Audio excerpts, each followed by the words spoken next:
Alam job সলিউশনে সকলকে স্বাগত জানাই। আমরা ইভিএস থেকে বাছাই করা সেরা ৩০০টি প্রশ্নোত্তর আলোচনা সংক্রান্ত যে সিরিজটি শুরু করেছিলাম, আজ তার পার্ট 4। ইতিপূর্বে ৩টি পার্টের মধ্যে মোট ১২৫টি প্রশ্নোত্তর নিয়ে আলোচনা করা হয়েছে। সেই ভিডিওগুলি না দেখা থাকলে এই ভিডিও ডেসক্রিপশন চেক করবে, সেখানে লিঙ্ক দেওয়া রয়েছে। আজ আমরা এই ভিডিওতে পরবর্তী ২৫টি অর্থাৎ ১২৬ থেকে ১৫০ নম্বর প্রশ্ন উত্তর নিয়ে আলোচনা করব। চলো ভিডিওটি শুরু করা যাক। আমাদের আজকের পর্বের প্রথম প্রশ্ন অর্থাৎ ১২৬ নম্বর কোয়েশ্চেন, একটি নির্দিষ্ট অঞ্চলের সমস্ত উদ্ভিদকুলকে এক কথায় কি বলা হয়? তো এটা সঠিক উত্তর হয়ে যাবে ফ্লোরা। ১২৭ নম্বর কোয়েশ্চেন, একটি নির্দিষ্ট অঞ্চলের সমস্ত প্রাণীকুলকে এক কথায় কি বলা হয়? তো এটার উত্তর হয়ে যাবে ফনা। তো তোমরা মনে রাখবে, যেমন আমি যদি উদাহরণস্বরূপ বলি, সুন্দরবনের ফ্লোরা হলো সেখানকার সুন্দরী, গেওয়া, গোলপাতা এই সমস্ত উদ্ভিদ, আর সেখানকার ফনা হলো রয়্যাল বেঙ্গল টাইগার, কুমির, হরিণ ইত্যাদি প্রাণী। ১২৮ নম্বর কোয়েশ্চেন, বাস্তুবিদ্যা বা ইকোলজি শব্দের প্রবক্তা কে? এটা সঠিক উত্তর হয়ে যাবে আর্নেস্ট হ্যাকেল। ইকোলজি শব্দটি গ্রিক শব্দ ওইকোস, যার অর্থ হচ্ছে বাসস্থান বা ঘর, এবং লোগোস, যার অর্থ হলো অধ্যয়ন করা বা জ্ঞান, এই দুটি শব্দ থেকে এসেছে। আক্ষরিক অর্থে তাহলে এর অর্থ দাঁড়ায় জীবের বাসস্থান সম্পর্কে অধ্যয়ন। বাস্তুবিদ্যায় জীব ও তাদের পরিবেশের মধ্যেকার পারস্পরিক সম্পর্ক নিয়ে আলোচনা করা হয়। ১২৯ নম্বর কোয়েশ্চেন, বাস্তুতন্ত্র বা ইকোসিস্টেম শব্দের প্রথম প্রবক্তা কে? তো এটা সঠিক উত্তর হয়ে যাবে এ.জি. ট্যান্সলে। তো একটি নির্দিষ্ট অঞ্চলের সমস্ত জীব অর্থাৎ উদ্ভিদ, প্রাণী, অণুজীব এবং তাদের যে পারস্পরিক ভৌত পরিবেশ অর্থাৎ মাটি, জল, বায়ু, সূর্যালোক, এদের মধ্যে যে পারস্পরিক মিথস্ক্রিয়া এবং নির্ভরশীলতার মাধ্যমে যে স্বয়ংসম্পূর্ণ জীবনধারা বা তন্ত্র গড়ে ওঠে, তাকে বলা হয় বাস্তুতন্ত্র। আর আমরা যে একটু আগে বাস্তুবিদ্যা আলোচনা করেছিলাম, বাস্তুবিদ্যাটা কী জিনিস তাহলে? বাস্তুবিদ্যা হচ্ছে এই যে সমস্ত জীব অর্থাৎ উদ্ভিদ, প্রাণী, অণুজীব এবং এই যে ভৌত পরিবেশ রয়েছে অর্থাৎ মাটি, জল, বায়ু, সূর্যালোক, এদের মধ্যে যে পারস্পরিক মিথস্ক্রিয়া যেখানে আলোচনা করা হচ্ছে, সেটাই হচ্ছে বাস্তুবিদ্যা। তো এই যে বাস্তুতন্ত্রকে প্রধানত দুটি ভাগে ভাগ করা যায়, যথা বাস্তুতন্ত্রের জৈব উপাদান এবং বাস্তুতন্ত্রের অজৈব উপাদান। তো বাস্তুতন্ত্রের জৈব উপাদান বা বায়োটিক উপাদানগুলি কি কি? সেগুলি হচ্ছে উৎপাদক অর্থাৎ সবুজ উদ্ভিদ, যারা নিজেদের দেহেই নিজেরা খাদ্য তৈরি করতে পারে, এবং খাদক অর্থাৎ প্রাণীকুল, এবং বিয়োজক যথা ব্যাকটেরিয়া, ছত্রাক, এগুলো হচ্ছে বাস্তুতন্ত্রের জৈব উপাদান। এবং বাস্তুতন্ত্রের অজৈব উপাদান অর্থাৎ অ্যাবায়োটিক উপাদানগুলো কি কি? সেগুলো হচ্ছে বিভিন্ন জড় ও ভৌত উপাদানগুলো, অর্থাৎ যেমন সূর্যালোক, তাপমাত্রা, বায়ু, জল, মৃত্তিকা, এগুলো হচ্ছে বাস্তুতন্ত্রের অজৈব উপাদান। ১৩০ নম্বর কোয়েশ্চেন, খাদ্য শৃঙ্খলের প্রতিটি স্তরকে কি বলা হয়? তো খাদ্য শৃঙ্খলের প্রতিটি স্তরকে বলা হয় পুষ্টি স্তর বা ট্রফিক লেভেল।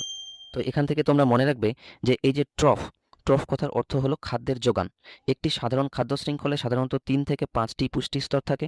প্রথম পুষ্টি স্তরে উৎপাদকরা অবস্থান করে, দ্বিতীয় পুষ্টি স্তরে প্রাথমিক খাদক, তৃতীয় পুষ্টি স্তরে গৌণ খাদক, এবং চতুর্থ ও আরও উচ্চ পুষ্টি স্তরে শীর্ষ বা সর্বোচ্চ শ্রেণীর খাদকেরা অবস্থান করে। এছাড়াও মৃত উদ্ভিদ ও প্রাণীর দেহাবশেষ পচিয়ে মাটিতে পুষ্টি ফিরিয়ে দেওয়ার জন্য বিয়োজক বা ডিকম্পোজার্স অর্থাৎ ছত্রাক ও ব্যাকটেরিয়া নামে একটি আলাদা স্তর কাজ করে। ১৩১ নম্বর কোয়েশ্চেন, বাস্তুতন্ত্রের লিন্ডেম্যানের সূত্র অনুযায়ী এক পুষ্টি স্তর থেকে পরবর্তী পুষ্টি স্তরে কত শতাংশ শক্তি স্থানান্তরিত হয়? তো লিন্ডেম্যানের ১০% সূত্র আমরা পড়েছিলাম। তো সেই ১০% সূত্র অনুসারে আমরা জানি যে এক পুষ্টি স্তর থেকে পরবর্তী পুষ্টি স্তরে ১০% শক্তি স্থানান্তরিত হয়, এবং বাকি যে ৯০% শক্তি, সেটা জীবের বিভিন্ন শারীরবৃত্তীয় কাজ যেমন শ্বসন, রেচন, চলন, পরিচালনায় ব্যবহৃত হয় এবং তাপশক্তি হিসেবে পরিবেশে মুক্ত হয়। তাই উচ্চ পুষ্টি স্তরে শক্তির পরিমাণ সবচেয়ে কম থাকে। ১৩২ নম্বর কোয়েশ্চেন, যে সমস্ত উদ্ভিদ নিজেরা খাদ্য তৈরি করতে পারে তাদের কি বলা হয়? তো আমরা জানি যারা নিজেরা খাদ্য তৈরি করতে পারে তাদের বলা হয় উৎপাদক বা স্বভোজী। তো সবুজ উদ্ভিদ, শৈবাল, কিছু ব্যাকটেরিয়া সালোকসংশ্লেষ প্রক্রিয়ায় খাদ্য সংশ্লেষ করতে পারে। তো এই যে পরিবেশ থেকে কার্বন ডাই অক্সাইড এবং জল ব্যবহার করে তারা ক্লোরোফিলের মধ্যে খাদ্য তৈরি করতে পারে, অর্থাৎ গ্লুকোজ বা শর্করা জাতীয় খাদ্য তৈরি করে, সেই জন্য তাদের উৎপাদক বা স্বভোজী বলা হয়। ১৩৩ নম্বর কোয়েশ্চেন, বাস্তুতন্ত্রের অন্তর্গত খাদকদের এক কথায় কি বলা হয়? তো খাদকদের এক কথায় বলা হয় পরভোজী বা হেটেরোট্রফ। এরা নিজেরা নিজেদের দেহে খাদ্য তৈরি করতে পারে না বলে বেঁচে থাকার জন্য সরাসরি তৃণভোজী বা পরোক্ষভাবে মাংসাশী প্রাণীর উপরে নির্ভর করার মাধ্যমে উৎপাদকদের উপর নির্ভর করতে হয়। মানুষসহ সমস্ত প্রাণী পরভোজীর মধ্যেই অন্তর্ভুক্ত। ১৩৪ নম্বর কোয়েশ্চেন, মৃত জৈব বস্তুকে সরল উপাদানে ভেঙে পরিণত করে মাটি ও বাতাসে ফিরিয়ে দেয় কারা? তো এর সঠিক উত্তর হয়ে যাবে বিয়োজক বা ডিকম্পোজার, যেমন ব্যাকটেরিয়া, ছত্রাক। এরাই হচ্ছে কি মাটির যে জৈব বস্তুগুলো সেগুলোকে ভেঙে সরল উপাদানে পরিণত করে মাটিতে কিংবা বাতাসে ফিরিয়ে দিতে পারে। বিয়োজকরা পরিবেশের পরিচ্ছন্নতাকামী বা স্ক্যাভেঞ্জার হিসেবে কাজ করে। এরা মৃতদেহ পচিয়ে কার্বন, নাইট্রোজেন, ফসফরাসের মতো গুরুত্বপূর্ণ পুষ্টি উপাদানগুলিকে পুনরায় প্রকৃতিতে ফিরিয়ে দেয়। ১৩৫ নম্বর কোয়েশ্চেন, বাস্তুতন্ত্রের পরজীবী খাদ্য শৃঙ্খলকে অন্য কি নামে ডাকা হয়? তো পরজীবী খাদ্য শৃঙ্খলের অন্য নাম হচ্ছে ডেট্রিটাস খাদ্য শৃঙ্খল। তো অতিরিক্ত তথ্য হিসেবে তোমরা মনে রাখবে যে এই খাদ্য শৃঙ্খল মৃত জৈব পদার্থ বা ডেট্রিটাস, যেমন পচা পাতা, মৃত প্রাণী, এগুলো থেকে শুরু হয় এবং কেঁচো, বিয়োজক, ব্যাকটেরিয়া, ছত্রাক এর মাধ্যমে অগ্রসর হয়। এটি বনভূমি বা ম্যানগ্রোভ বাস্তুতন্ত্রে অত্যন্ত গুরুত্বপূর্ণ। ১৩৬ নম্বর কোয়েশ্চেন, বাস্তুতন্ত্রের কোনো একটি পুষ্টি স্তরের জীবের মোট ওজনকে কি বলা হয়? তো এটা সঠিক উত্তর হয়ে যাবে জীবভর বা বায়োমাস বলা হয়। সাধারণত কোনো একটি নির্দিষ্ট সময়ে একক এলাকায় জীবের শুষ্ক ওজনকে জীবভর বলা হয়। ১৩৭ নম্বর কোয়েশ্চেন, বাস্তুতান্ত্রিক পিরামিড বা ইকোলজিক্যাল পিরামিড এর ধারণা প্রথম কে দেন? তো বাস্তুতান্ত্রিক পিরামিড বা ইকোলজিক্যাল পিরামিড এর ধারণা দিয়েছিলেন চার্লস এল্টন। ১৯২৭ সালে তিনি এই ধারণা প্রথম দেন। তাই এই যে পিরামিড, এই পিরামিডটাকে বলা হয় এল্টনিয়ান পিরামিড। ১৩৮ নম্বর কোয়েশ্চেন, একাধিক খাদ্য শৃঙ্খল একত্রে মিলে কি গঠন করে? তো একাধিক খাদ্য শৃঙ্খল একত্রে মিলে খাদ্য জাল গঠন করে। তো তোমরা মনে রাখবে বাস্তুতন্ত্রে উৎপাদক থেকে শুরু করে বিভিন্ন স্তরের খাদক পর্যন্ত খাদ্য শক্তির একমুখী প্রবাহের যে ধারাবাহিক পর্যায় তাকেই বলা হয় খাদ্য শৃঙ্খল। যেমন আমরা জানি ঘাস হচ্ছে উৎপাদক, এই ঘাসকে ঘাস ফড়িং খায়, ঘাস ফড়িংকে ব্যাঙ খায়, ব্যাঙকে সাপ খায়, সাপকে ময়ূর খায়।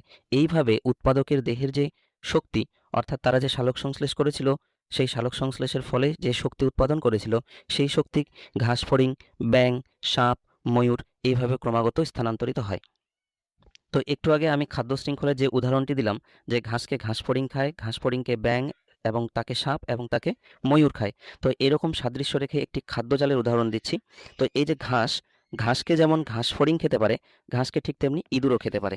আবার ঘাস ফড়িংকে যেমন ব্যাঙ খেতে পারে, ঠিক তেমনি ঘাস ফড়িংকে চাইলে গিরগিটিও খেতে পারে। আবার ব্যাঙকে সাপ খেতে পারে, গিরগিটিকেও সাপ খেতে পারে। সাপকে ময়ূর খেতে পারে, ঠিক তেমনি সাপকে বাজ পাখিও খেতে পারে। আর যদি ইঁদুরের কথাটা দেখি, যে ঘাসকে ইঁদুর খেতে পারে, সেই ইঁদুরকে সাপ খেতে পারে, সাপকে আবার ময়ূর খেতে পারে। অর্থাৎ এই যে খাদ্য শৃঙ্খলগুলো পরস্পর মিলে গেল, সেই খাদ্য শৃঙ্খলগুলো পরস্পর মিলে গিয়ে একটা জালের মতো গঠন তৈরি করলো, তখন তাকে বলা হয় খাদ্য জাল। ১৩৯ নম্বর কোয়েশ্চেন, কোনো একটি প্রজাতির নিজস্ব পরিবেশ বা বাসভূমিকে বাস্তুবিদ্যার ভাষায় কি বলা হয়? তো এটা সঠিক উত্তর হয়ে যাবে নিস বা হ্যাবিটেট। আসলে হ্যাবিটেট হলো জীবের ঠিকানা বা ভৌত বাসস্থান, আর নিস হলো সেই ঠিকানায় তার পেশা বা কার্যকরী ভূমিকা, যেমন সে কি খায়, কখন শিকার করে, কিভাবে প্রজনন করে। ১৪০ নম্বর কোয়েশ্চেন, বাস্তুতন্ত্রের শক্তির মূল উৎস কি? তো আমরা জানি সমস্ত শক্তির উৎস হয় সূর্য, ঠিক তেমনি বাস্তুতন্ত্রের মূল শক্তির উৎস হচ্ছে সূর্য বা সৌরশক্তি। পৃথিবীর সমস্ত জীবজগৎ প্রত্যক্ষ ও পরোক্ষভাবে শক্তির জন্য সূর্যের উপর নির্ভরশীল। সালোক সংশ্লেষ প্রক্রিয়ায় উদ্ভিদ এই সৌরশক্তি গ্রহণ করে, যা পরবর্তীতে খাদ্য শৃঙ্খলের মাধ্যমে প্রাণীকুলের মধ্যে ছড়িয়ে পড়ে। ১৪১ নম্বর কোয়েশ্চেন, বাস্তুতন্ত্রের শক্তি প্রবাহের অভিমুখ কেমন হয়? তো এই যে বাস্তুতন্ত্রের শক্তি প্রবাহ, সেটা সর্বদা একমুখী হয়। কেমন করে একমুখী? সূর্য শক্তি উৎপাদক থেকে শুরু করে বিভিন্ন স্তরের খাদকদের মধ্যে দিয়ে প্রবাহিত হয়। তো এটি কখনোই বিপরীত দিকে, অর্থাৎ খাদক থেকে উৎপাদকের মধ্যে এবং উৎপাদক থেকে পুনরায় সূর্যে ফিরে যেতে পারে না। ১৪২ নম্বর কোয়েশ্চেন, বাস্তুতন্ত্রের শক্তির ১০% সূত্রের প্রবক্তা কে? তো আমরা জানি ১০% সূত্রটি দিয়েছিল হচ্ছে বিজ্ঞানী লিন্ডেম্যান। ১৪৩ নম্বর কোয়েশ্চেন, গাছের শিকড়ে বসবাসকারী কোন ব্যাকটেরিয়া সরাসরি বায়ুর নাইট্রোজেনকে মাটিতে আবদ্ধ করতে পারে? তো আমরা জানি এই যে শিম্বিগোত্রীয় উদ্ভিদের মূলে বসবাসকারী রাইজোবিয়াম, এরা মিথজীবী রূপে বসবাস করে এবং বায়ুর যে নাইট্রোজেন, সেই নাইট্রোজেনকে সরাসরি মাটিতে আবদ্ধ করতে পারে। তো রাইজোবিয়াম এরা মটর, ছোলা, শিম জাতীয় উদ্ভিদের মূলের অর্বুদ বা নডিউলে বসবাস করে, মিথজীবী রূপে বাস করে এবং উদ্ভিদকে সরাসরি নাইট্রোজেন সরবরাহ করতে পারে। ১৪৪ নম্বর কোয়েশ্চেন, একটি স্বাধীনজীবী নাইট্রোজেন সংবন্ধনকারী ব্যাকটেরিয়ার নাম লিখো। তো স্বাধীনজীবী কারা? যারা অন্য কোনো উদ্ভিদ বা প্রাণীর উপর নির্ভরশীল নয়, নিজেরাই একা একা বেঁচে থাকে, তাদের বলা হয় স্বাধীনজীবী। তো এখানে স্বাধীনজীবী নাইট্রোজেন সংবন্ধনকারী ব্যাকটেরিয়ার উদাহরণ হয়ে যাবে অ্যাজোটোব্যাক্টর বা ক্লোস্ট্রিডিয়াম। এরা কোনো উদ্ভিদের শিকড় বা মূলে বাস করে না, স্বাধীনভাবে মাটিতে বসবাস করে এবং সরাসরি বায়ুমণ্ডলের মুক্ত নাইট্রোজেনকে গ্রহণ করে মাটির উর্বরতা বৃদ্ধিতে সাহায্য করে। 145 নম্বর কোশ্চেন, মাটির নাইট্রোজেন যৌগকে নাইট্রোজেন গ্যাসে রূপান্তরিত করার পদ্ধতিকে কি বলা হয়? তো এটা সঠিক উত্তর হয়ে যাবে ডিনাইট্রিফিকেশন। অর্থাৎ মাটিতে যেসব নাইট্রোজেন ঘটিত যৌগ থাকে, বিশেষ করে নাইট্রেট যৌগ, সেগুলোকে ভেঙে দিয়ে বাতাসে নাইট্রোজেনটাকে মুক্ত করার প্রক্রিয়ার নাম হচ্ছে ডিনাইট্রিফিকেশন। এর ফলে কিন্তু মাটিতে নাইট্রোজেনের ঘাটতি দেখা দিতে পারে।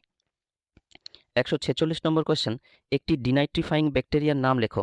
তো এই ডিনাইট্রিফাইং ব্যাকটেরিয়ার নাম হয়ে যাবে সিউডোমোনাস এবং থিওবেসিলাস ডিনাইট্রিফিকেন্স। সিউডোমোনাস বা থিওবেসিলাস ডিনাইট্রিফিকেন্স ব্যাকটেরিয়া সাধারণত জলমগ্ন, কাদাযুক্ত এবং কম অক্সিজেনযুক্ত মাটিতে জন্মায় এবং ডিনাইট্রিফিকেশনের কাজ খুব দ্রুত সম্পন্ন করে। 147 নম্বর কোশ্চেন, অ্যামোনিয়া থেকে নাইট্রেটে রূপান্তরিত হওয়ার পদ্ধতিকে কি বলা হয়?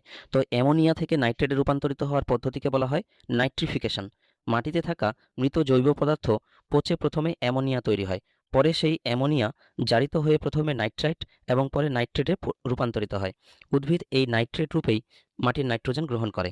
তাহলে পরীক্ষায় যদি বলা হয় যে উদ্ভিদেরা মাটির নাইট্রোজেন গঠিত কোন যৌগকে গ্রহণ করে, তাহলে হচ্ছে এই যে নাইট্রেট যৌগ, সেই নাইট্রেট যৌগটাকেই গ্রহণ করে।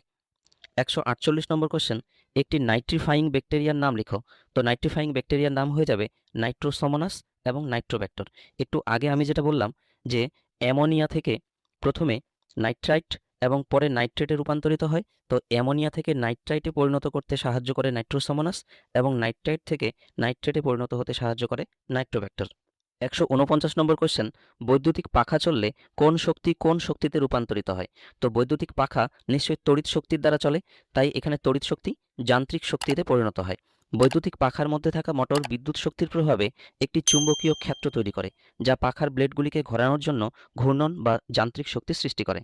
আজকের শেষ অর্থাৎ 150 নম্বর কোশ্চেন, উদ্ভিদ সালোক সংশ্লেষের সময় কোন শক্তিকে কোন শক্তিতে রূপান্তরিত করে? তো এটা সঠিক উত্তর হয়ে যাবে সৌরশক্তিকে রাসায়নিক শক্তিতে রূপান্তরিত করে। এই রাসায়নিক শক্তি উদ্ভিদের দেহে প্রধানত গ্লুকোজ বা শর্করা জাতীয় খাদ্যের মধ্যে অস্থিতিক শক্তি হিসেবে সঞ্চিত থাকে। পরবর্তীতে এই শক্তি প্রাণীরা খাদ্য হিসেবে গ্রহণ করে, নিজেদের কাজকর্ম করে এবং বেঁচে থাকে।